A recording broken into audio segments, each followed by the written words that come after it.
drawing. Now what I like to do is go to the middle and lock my wrist, rotate my shoulder to give myself a lot of circles. If you just stop at one or two, it might look a little wobbly on one side, right? Drawing perfect circles, I feel like it's impossible, right? But this is the way to get pretty close. Okay? Draw a bunch of them and then they'll start to kind of blend together, okay? But don't stress at this first step. We don't want to lose you at the start. So draw a few of them and then move right on. Now, baby Groot, I want to divide the circle top to bottom. We're going to draw baby Groot as though he's looking straight ahead. And he's got these huge eyes, right? He's got these very cute, curious eyes. You want to go pretty low on the circle. You want more room above it for those eyes, so leave some space on top. Right now though, we're just getting Kylo Ren lightsaber, right? That's what you got? You're on the right track. But we need a different franchise altogether. So we're looking for a Guardian of the Galaxy, right? Now, what you want to do is we're drawing baby Groot. We're going to start with the chin. You don't want to go too far here. If you go too far and give him a Sully-sized chin, you might end up with the baby Groot from the holiday specials. Anyone seen that yet? Yeah, right? He looks like a football player. I didn't know this though. Apparently this Groot is an entirely different one. Was that obvious? No? Yeah, it's not the same Groot, because at the end of Guardians 1, right, spoiler alert, something happens to Groot. And this one is a different one altogether. I guess it's like his kid maybe? I don't know. But that explains why he looks different. Once I heard that, I kind of got it, because I was wondering, why does he still look like this? So keeping close, I'm going to bring down 2 diagonal lines. Right? You don't want too big of a chin. And then curve inward. We're basically creating this very shallow sort of letter U curve. It kind of reminds me of the shape of the Funko Pops, if you're familiar with that. Yeah, it's like a rounded square. Now, although you don't want to go too far with the chin, you definitely do with his crown, the top of his head, which we can consider his hair. You definitely want to sell the length here. So go way up above that circle. Go way up there. Go as high as you need. But he is in the realm of these Marvel films where he's a real creature, a bio creature. So you want to avoid any symmetry. So from the left, for example, I'm going to bring up a line that goes way past the center, because I don't want it to look nice and even. And then I'll connect this little piece here. So you've got what kind of looks like a shield shape, top of a barn. But what we'd also like to do is draw in his neck, and if you want to go further, you can. But 2 diagonal lines that will close at the bottom is all that we need. All right. Foundation down, silhouette in place. How you doing out there? Pretty good. All right. Let's go ahead and move along then. Now the first feature we want to draw in, normally it'd be the nose, but Baby Groot doesn't have a nose, or the Groot character in general doesn't. So you want to go below your guideline, right along your circle, pretty close to the chin. Give yourself his smile first. This is what we'll use to help frame those eyes. So draw a little letter U. Darken that in, right? It's a lot darker than the chin, for example. But now that I've got that in place with the absence of a nose, I can use this to find where to place the eyes. He's got a pretty considerable space between them, so leave a little mark just above the line. Looks like he's got tiny little dot eyes at first. But from that point over to the side of his head, you can go bigger with this too. Give yourself these little letter U's. It'll look like Groot right now is taking a nap. And you can cut some of the work in half and leave it like that. But to get the full shape of the eye, which I'm sure most of you want, from the corners of that letter U, bring out these big rainbow curves. He's got like dumpling-shaped eyes, walnut shapes, something along those lines, but they're super, super big. I feel like I could have gone even bigger than this. But the bigger the eye, the more expressive the character. But right now, he looks possessed. He's got those blank eyes.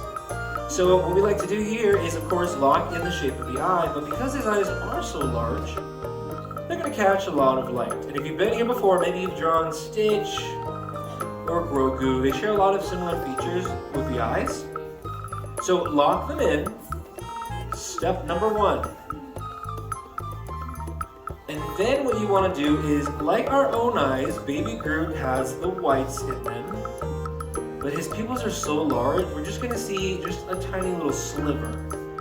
So on the far end of the eye, you can follow along here, just bring up a parenthesis, just to show the whites in his eyes. However, he does have the whites in his eyes, but they're more of this like bronze kind of color. So what I always do, we'll leave them like that for now. You want to draw a little circle somewhere in the corner. We call this the waking up phase of a character, when he starts to come to life. You want to shade in the whole thing, even though the white end on the side. Shade in the whole thing, but then only in this bigger space, go slightly darker. Essentially, you want to leave the little circle to the white of the paper, so it starts to stand out. But while you're working on this, we'll do the same thing over here. Who knows who voices the Groot character? Vin Diesel. Yeah, and Vin Diesel provides the voice for literally every version of Groot, if I'm not mistaken. So he does the adult Groot, which is obvious, right? But the voice. But he also does the baby Groot. The cool thing is, I feel like the real flex of his job is that when these characters in these movies get translated to be shown all over the world, of course you get an actor who can speak that language. But Groot literally this is what?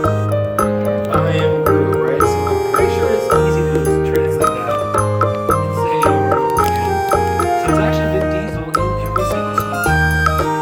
Pretty cool. Now what's also really interesting and amazing about that job is that in his script is everything translated. So if in a scene, if it's a sound scene, he'll say underneath what everyone is. That way when he's saying his lines, he can say them in a different way every time. He's not always just saying I'm Groot the same way. It's pretty cool. Now what I'm doing here is I'm providing Groot with some eyelids, being a walking tree. His name is he's called a floor colossus. His eyes are sunken into his face and his eye. So this is just a really quick way to show. You can technically draw it underneath. Not like a little snippet. Now the next step, we're not adding anything new. Let's go back now and lock in everything we've got so far. So I'll lock in the side of his face. We'll lock in his chin here, as well as lock in his mouth. About halfway in though, we've got a little taste of what brush sketching is all about. So let's do our final little check-in before we go right to the end. How you doing? Pretty good still. We lost some of you there. Maybe you're still working. We'll give you a second here. That's cool. But literally the last part of our drawing, honestly, Baby Groot is like, you know, I'm not really good at math, but let's say 70% is detail. We've got all the necessary stuff.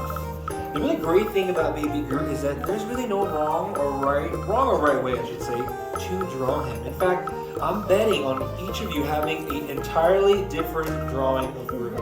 That's the cool part. Let's draw in his brows real quick. You want to follow the curve of the circle, and essentially, imagine you're drawing a little city skyline. Yeah, a little city skyline, some buildings. This is the way that his eyebrows are look. Excuse me. And as I mentioned earlier, right, there's no right or wrong way, so these brows do not need to look symmetrical at all. Of course, if one of us were to walk out with eyebrows looking like that, we'd run into the house, right? But for Baby Groot, it works.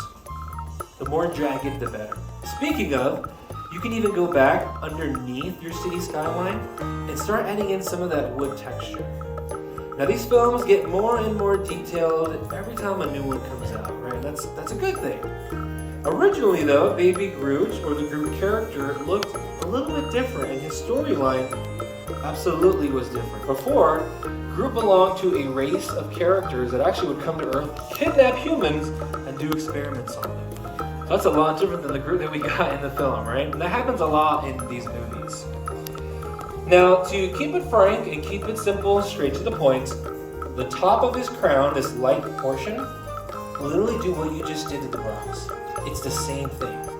Imagine you're drawing the city skyline, tops of buildings, and the more irregular, the more broken up this looks, I feel like the more successful your drawing will be. And again, no right or wrong way to do it. Of course, follow along with the way that I have it. But if you come up with your own way, that's even better. Same thing though, go back and add in more texture. All right, now, technically speaking, this is all that we need, right? It comes across as Groot. There he is. However, to get it even more into the detailed realm that we're looking for, I like to go back and add in some more of these like cuts in the wood, or more of these cracks, by drawing these like kind of sharp, pointed letter B's. You can even think of them as looking like lightning bolts. The only thing I'd say though is you want to avoid these sharper letter B's on the chin. He might look a little bit like a Thanos Groot. Where the light wood grain is all that we need. All right, add in any last minute details you want. But the final piece to your drawings of a little Groot are your signatures. Sign your sketches. Something that I like to do, that we like to do, is add a little bit of maybe some little plants, little leaves here and there. And if you use the side of your pencil, you can even shade in, draw some moss. But let's have an art show. So on the count of 3, have everybody lift up their boards and show off their drawings of little Groot. All right, on 3, lift those boards and show off your sketches. Here we go. This is the best part. 1, 2, 3. Baby Groot. Let's see. Yes, over here. Look how cute. Nice. It's always the crown. Ooh, love the space you use. Magnificent. Wonderful jobs on all of these. The big eyes. I like how you started with like a bigger shape, but you kind of toned it down. That's what row sketching is. Yeah. All right, middle row is looking good. The eyes over there. Nice job. Whoa, look at this one. The detail. Nice. There should have been way more woos at the halfway point. Come on, these are good. You know what? Yeah, there they are. Let's give each other a round of applause. Come on, what do you think? Yeah.